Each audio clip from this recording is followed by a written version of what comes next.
I need to debunk some things about vengeance. Vengeance is an action based on somebody else's action. Vengeance is not out trolling the innocents and just being, that's evil. There's a difference between being evil and being vengeful. Vengeful is you can laugh. You can laugh.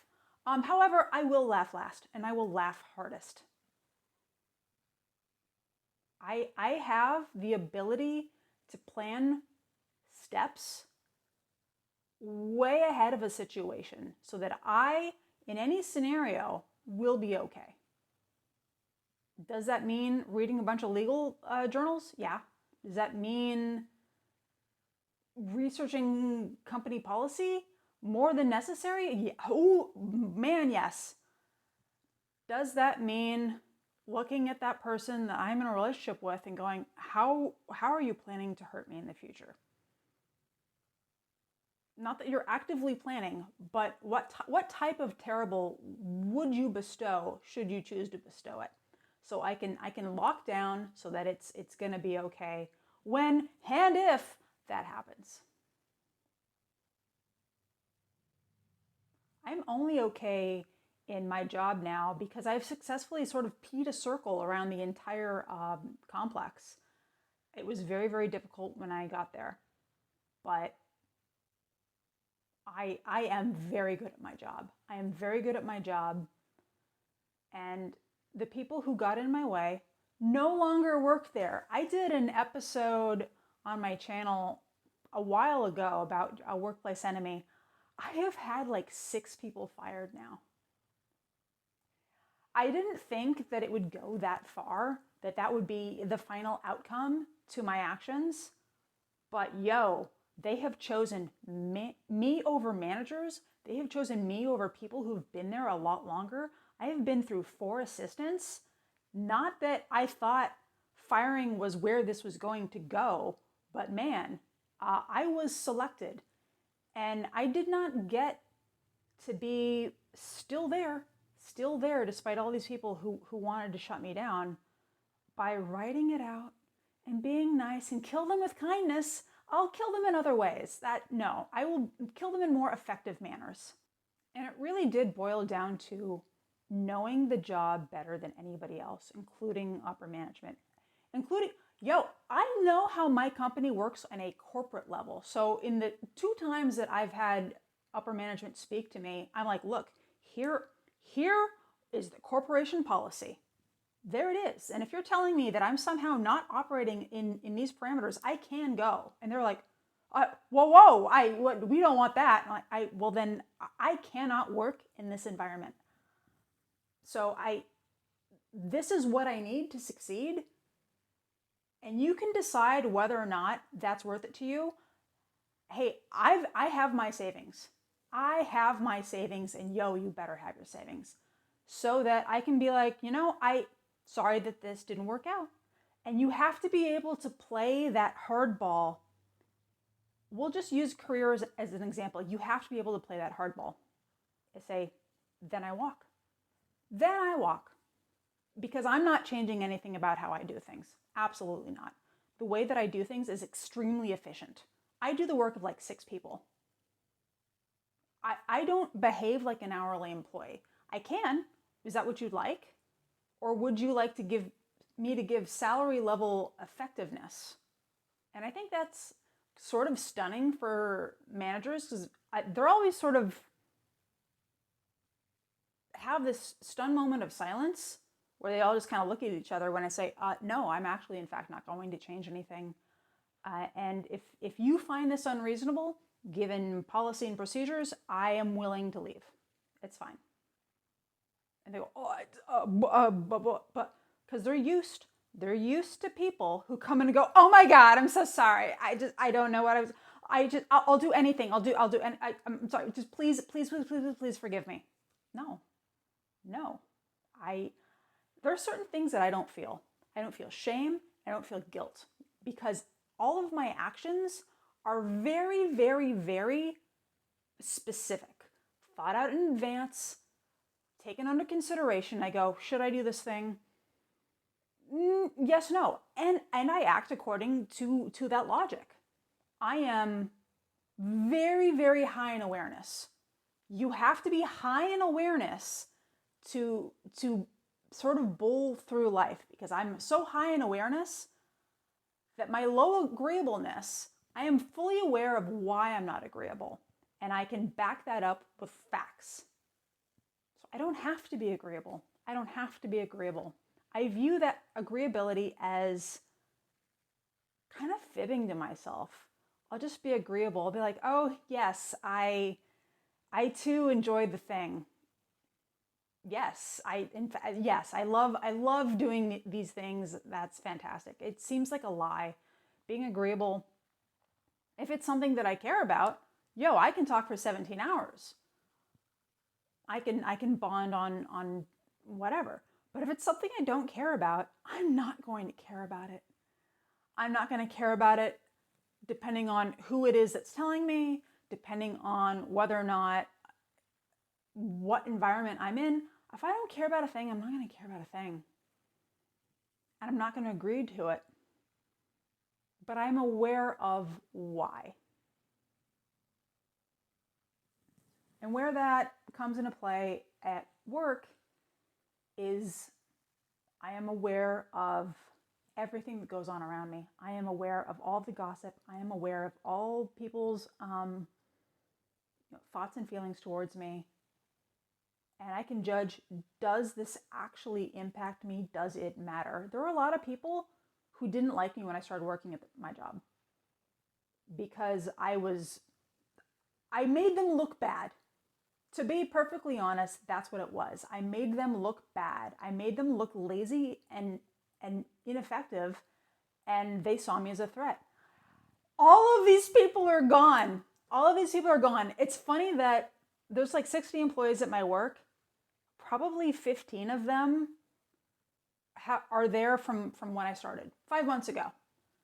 And so to a lot of people, I've always been there. And I'm sort of the person in charge. And I have people who, haven't been there that long, assume that I'm a manager.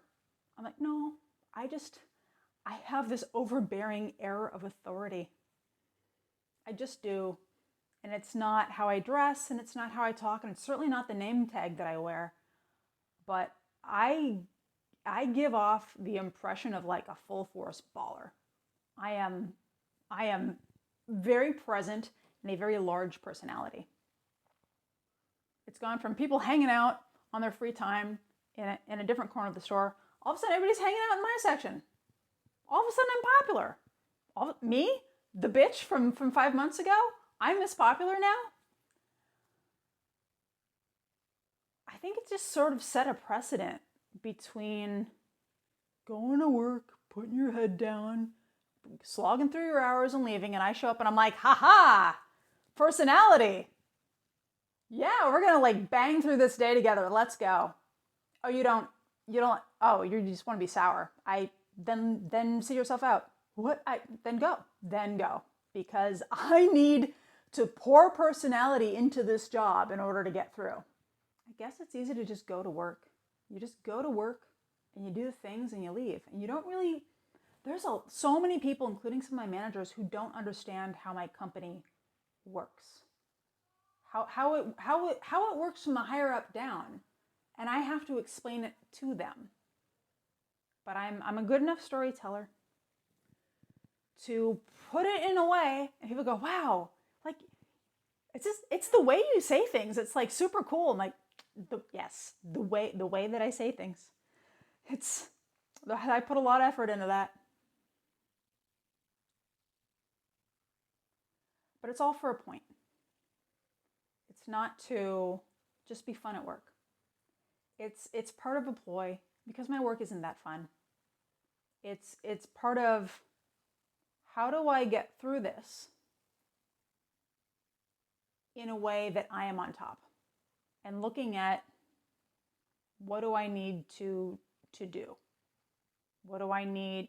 Who are the people that I don't need to befriend? Because I don't believe in befriending your coworkers, because coworkers are not your friends. They're just people who share relative close space. I kind of fall back on, well, if this was, I work with 60 other women.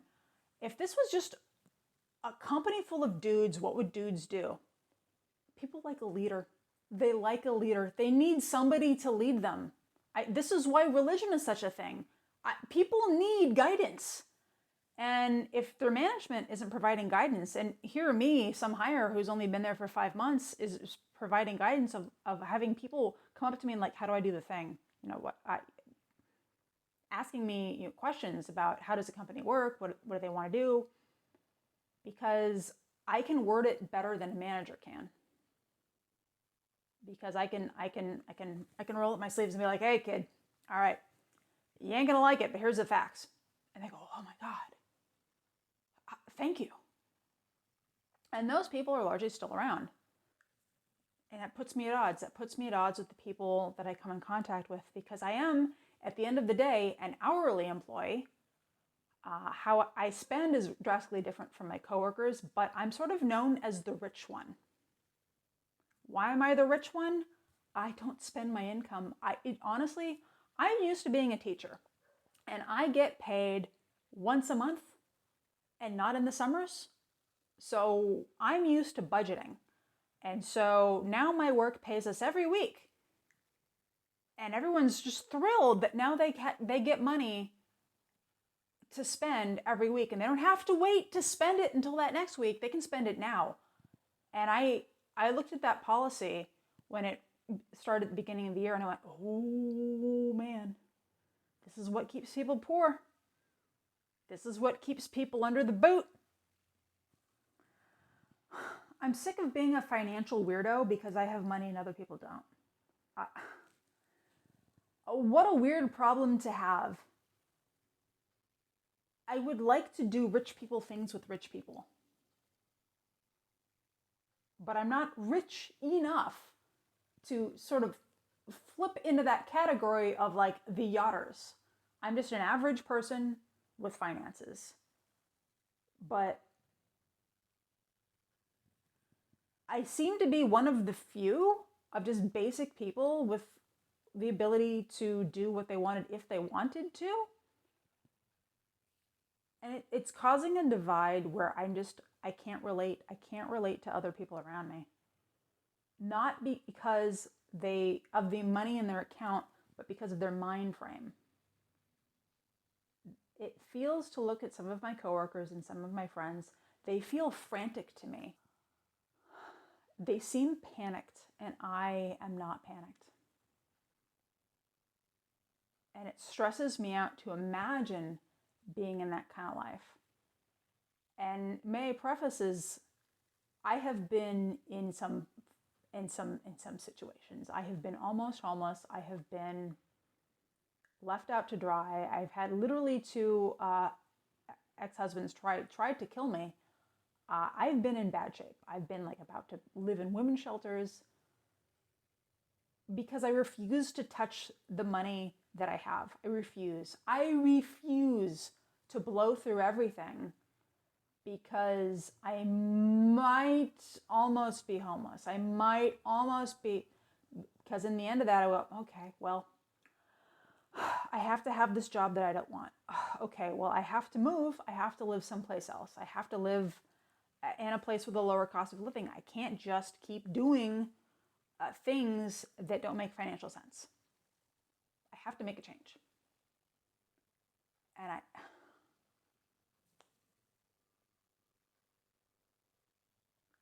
don't want to scramble. I don't want to scramble the way that I see other people scrambling. It seems maddening, and it seems secular, where it's, you scramble to make a little bit of money, you blow it on stupid shit. You scramble to make a little bit of money, and you blow it on stupid shit. And for a bunch of people, I think that's just their whole lives. That's just it.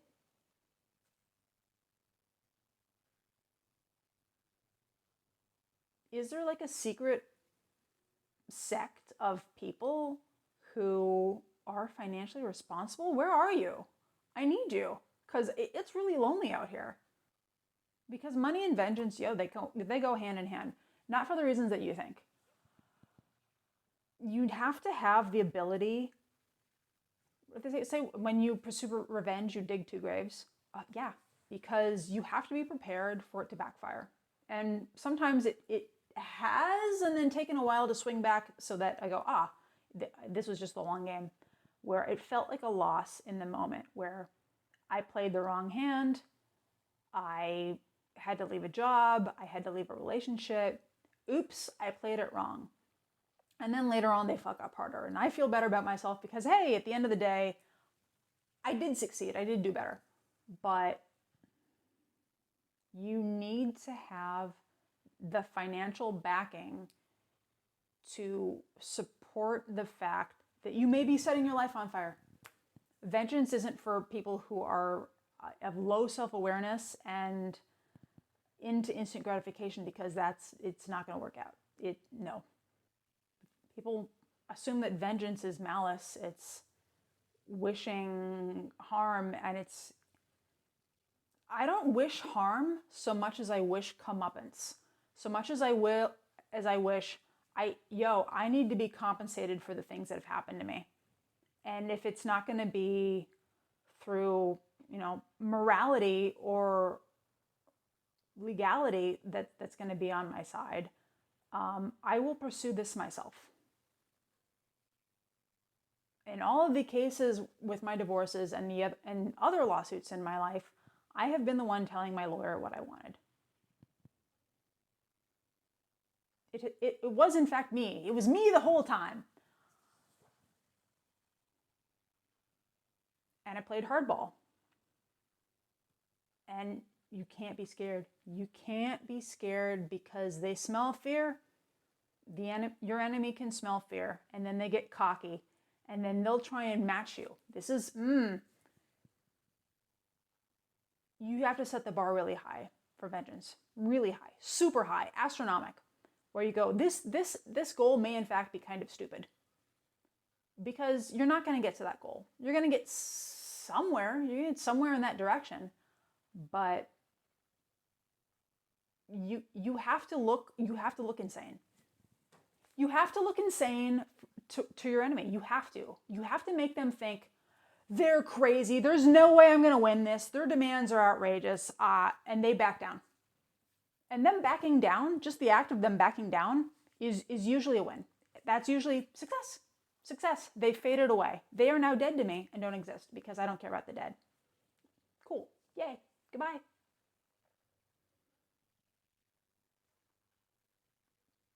My enemy's leaving my work. That was my success. It wasn't that I was given additional money or less responsibilities, but the fact that they were no longer there to bother me. Win. Win for me. Is just shrinking away taking the high road? Take the high road. Let it go. No. Because my suffering will never be for nothing. My suffering will not be for nothing.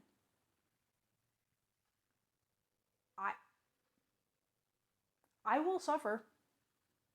I accept this for a reason. There has to be a reason. There has to be a reason. I have to cognitively make some sort of positive association with this experience. I have to. I'll mentally crumble if I don't. The positive association with a horrible experience has to be vengeance. It has to be. It has to be. I go, this is the cost that I pay in order for success later. Okay. There's a difference between being proactive and reactive. If you're reactive, you're not going to get what you want. You're not. You're going to start a fight versus hiring legal counsel. You're going to have a fight in the hall versus getting somebody fired. You have to think in advance. You kind of have to go to the worst case scenario, and you have to let that play out in full in your head so that when this is happening, you know what steps to do, so you're not panicking and scrambling, and you know that it is going to be okay because you already know what the end is. You've already seen it in your mind's eye. You have to follow the steps to get there. And you can do it. I've done it 20,000 times. vengeance, it's for the self-aware. And yo, at the end of the day, we're going to be the ones left standing. We're the warriors. We're the fighters.